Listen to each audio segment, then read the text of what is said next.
कक्षा 10वीं की स्टूडेंट फाइनली आपके यहाँ विज्ञान का 83 परीक्षा पेपर लेके आ चुके हैं। और साथ ही स्टूडेंट आपको बता दें कि आपका ज़्यादा टाइम बचा नहीं है और हम आपके लिए यहाँ पर 4 बजे रात को वीडियो बना रहे हैं, क्योंकि जो आपके यहाँ पर कक्षा 10वीं के विज्ञान का पेपर है, असली वाला पेपर आपका आ चुका पूरा।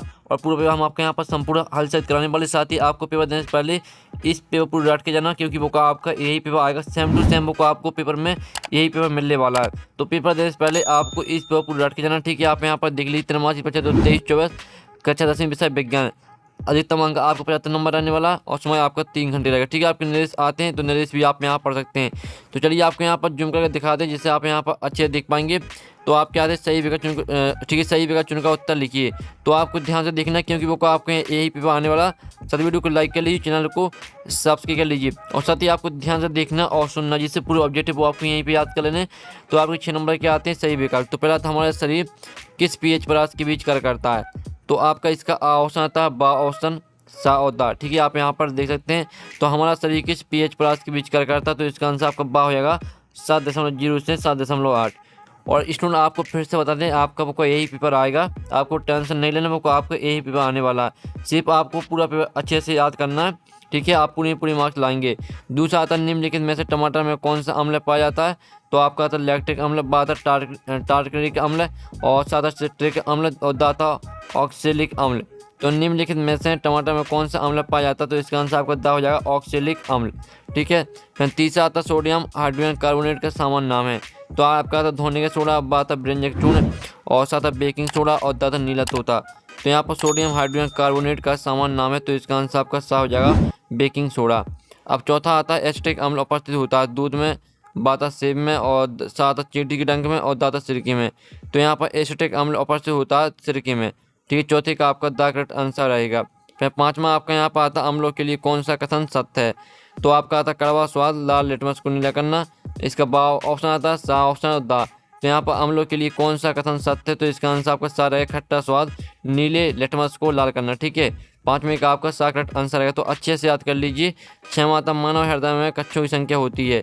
तो जो मानव हृदय में जो कक्षों की संख्या होती है वो 4 होती है। तो आपका 6वें का बा करेक्ट आंसर हो जाएगा।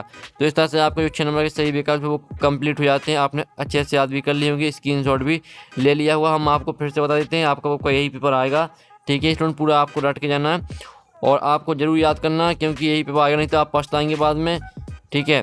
तो आपका पहला आता है आप ठीक है। अब आपके यहाँ प्रश्न 2 आता है, रिक्त स्थान पूर्ति कीजिए। 6 नंबर के आपके यहाँ पर आते हैं रिक्त स्थान।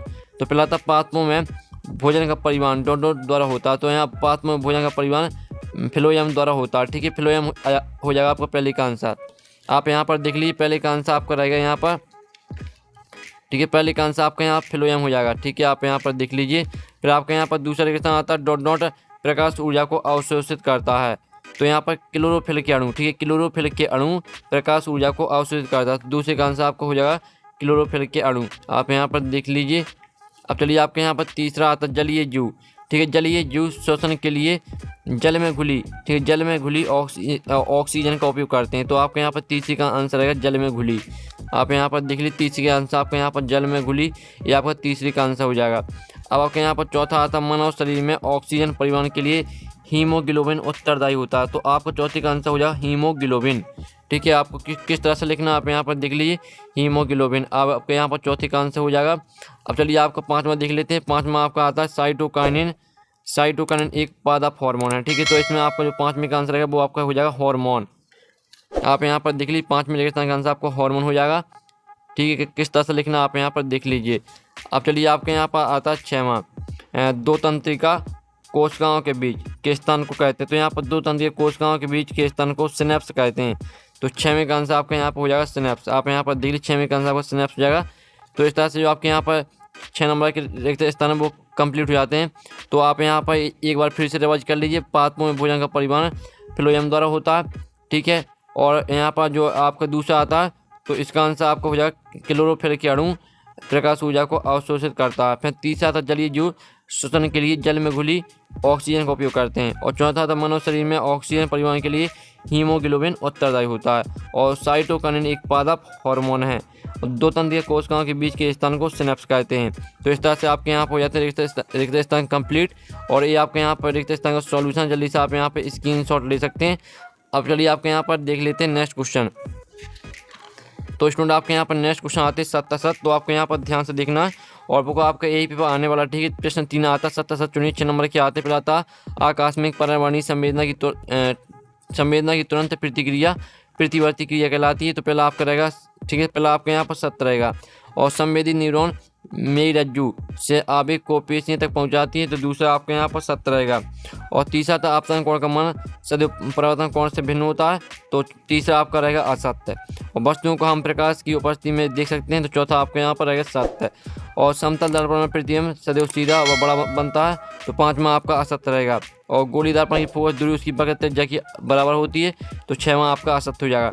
तो आप यहाँ पर देख लीजिए, ठीक है, ये आपके यहाँ पर 7 का सॉल्यूशन है। पहला आपका 7 रहेगा और दूसरा भी 7 रहेगा, तीसरा आपका असत्य रहेगा, चौथा आपका 7 रहेगा और पाँचवा आपका असत्य रहेगा, छठवां आपका असत्य रहेगा। तो ये आपका 7 का सॉल्यूशन जल्दी से आप यहाँ पे स्क्रीनशॉट ले लीजिए। अब चलिए आपके यहाँ पर प्रश्न 4 आता है, सही जोड़ी बनाइए, 6 नंबर की आती हैं। तो पहले आती है अपघटक। तो अपघटक को आपको सूक्ष्मजीवी से मैच कर देना है। और दूसरी आती है ओजोन परत, तो इसे आपको मैच करना पराबैंगनी करने से। तीसरी आती है आपकी आहार श्रृंखला, तो इसे आपको पोषक स्तर से मैच कर देना है। चौथी आती है आपकी लेंस क्षमता, तो इसे आपको डायप्टर से मैच करना है। पाँचवीं आती है इंद्रधनुष, ठीक है, तो इसे आपको प्राकृतिक स्पेक्ट्रम से मैच कर देना। और छठवीं आती है अपवर्तन, तो इसे आपको तारों को टिमटिमाना से मैच करना, ठीक है। आप यहाँ पर देख लीजिए, मैंने यहाँ पर नंबर भी लिख दिए हैं कौन में आपको कौन सी मैच करनी है, तो आप यहाँ पर देख सकते हैं। अब प्रश्न 5 आता है, निम्नलिखित प्रश्नों का उत्तर एक वाक्य में दीजिए। 6 नंबर के आते हैं। पहला था उस लेंस का नाम लिखिए जो सदैव आभासी प्रतिबिंब बनाता है। तो इसका आंसर आपका रहने वाला है, ठीक है, इसका पहले का आंसर आपका हो जाएगा अवतल लेंस। फिर दूसरा था किसी खास श्रृंखला का आरेख बनाइए। तो जो इसका आंसर है वो आपको यहाँ पर गूगल में सर्च कर लेना है, तो आपको गूगल में इसका आंसर मिल जाएगा। तीसरा था दूरदृष्टि दोष के निवारण में किस लेंस का प्रयोग होता है, तो इसका आंसर रहेगा उत्तल लेंस, ठीक है। तीसरे का आंसर आपको उत्तल लेंस हो जाएगा। और चौथा था जो पदार्थ सूक्ष्म जीवों द्वारा अपघटित नहीं होते क्या कहलाते हैं, तो इसका आंसर है आजीव निम्नीकरणीय, ठीक है, आजीव निम्नीकरणीय कहलाते हैं। पाँचवा आता निकट दृष्टि दोष के निवारण में किस लेंस का प्रयोग होता है, तो पाँचवें का आंसर है आपका अवतल लेंस का, ठीक है, अवतल लेंस का प्रयोग होता है। और छठवां था ओजोन परत में छिद्र सबसे पहले कहाँ देखा गया, तो इसका आंसर है आपका अंटार्कटिका। आप यहाँ पर देख लीजिए, ये रहा आपके यहाँ पर एक शतभाग के उत्तर का सोल्यूशन। पहले का आपका आंसर अवतल लेंस, जो दूसरे का आंसर है आपको यहाँ बता देते हैं। जो दूसरा किसी खास श्रृंखला का आरेख बनाइए, तो इसे आपको खुद कर लेना, ठीक है।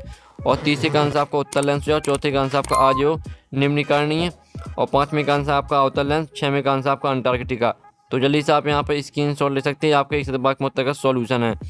अब चलिए आपके प्रश्न 6 आता उदासीनीकरण अभिक्रिया को उदाहरण सहित परिभाषित कीजिए, अथवा क्रिस्टलीकरण से आप क्या समझते हो। और 7वां क्वेश्चन था बेकिंग सोडा के 2 उपयोग लिखिए, अथवा था अम्ल का जलीय विलयन विद्युत चलन करता है क्यों। फिर आपका 8वां क्वेश्चन आता जल से बाहर निकलने, ठीक है, निकालने में मछलियाँ क्यों मर जाती हैं, अथवा था स्वपोषी पोषण विधि को परिभाषित कीजिए। जल्दी से आप यहाँ पे स्क्रीनशॉट ले लीजिए, वो आपको यही पे आने वाला है। फिर 9वां क्वेश्चन देख लीजिए, 10वां क्वेश्चन, ठीक है। अब चलिए आपके यहाँ पर आता 11वां क्वेश्चन, हार्मोन क्या है, अथवा था आयोडीन युक्त नमक के उपयोग की सलाह क्यों दी जाती है।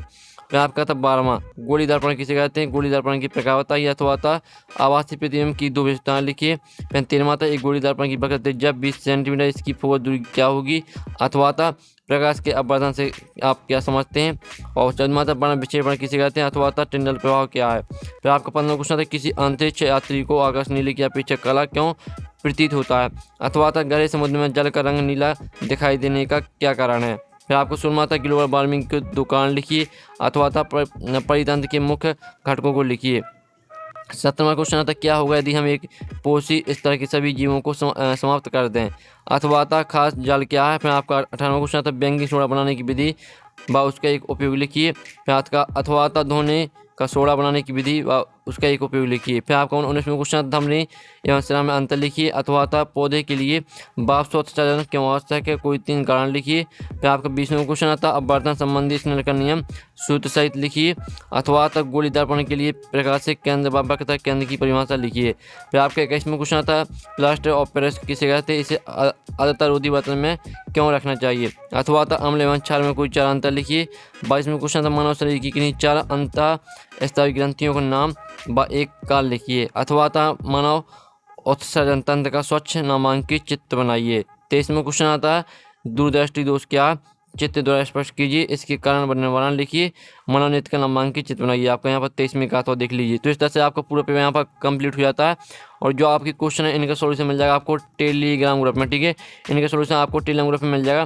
तो वीडियो को लाइक के लिए, चैनल को सब्सक्राइब कर लीजिए। तो यहाँ पर नेक्स्ट वीडियो में, टेकन बाय बाय।